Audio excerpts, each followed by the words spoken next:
Ini ada 7 tanda perempuan meroyan yang tak patut untuk lelaki pilih jadi pasangan. Nombor 7 ni, ramai lelaki tak perasan, hujung-hujung hari-hari pening kepala layan pasangan dia. Korang kena tengok video ni sampai habis, sebab hujung video ni ada cara untuk korang handle situasi ni. Sebelum tu korang follow dulu supaya tak terlepas info menarik kat akaun ni. Korang like dulu, share dulu supaya ramai orang dapat belajar juga.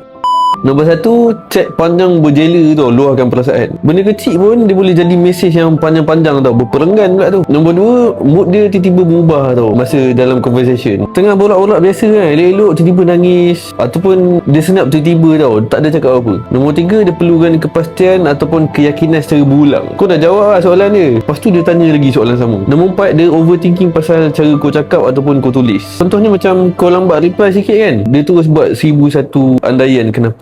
Nombor 5, dia suka test kau indirectly. Contoh macam dia merajuk, lepas tu dia nak tengok kau perasan ke tak. Nombor 6, dia ungkit balik benda lama. Masa bergaduh lah, benda kecil pun, yang bulan lepas punya pun, dia boleh cerita balik. Nombor 7, emosi dia naik lebih laju daripada logik tau. Dia respon dengan perasaan dulu sebelum dia fikir situasi sebenar. So korang lelaki, korang jangan ingat benda ni normal tau. Yang spesies macam ni memang bersepah tau kat luar tu. Untuk korang selamat, korang pilih lah yang elok. Kalau kau tengah kenal perempuan macam ni kan, kau tinggalkan dia. Kau cari yang lagi elok pada ni. Sebab kita kan lelaki, kita banyak lagi benda kita nak conquer kat luar ni. So mental energy memang kena jaga. So korang rasa apa pendapat korang? Ada tak yang lagi teruk pada ni? Cuba korang komen.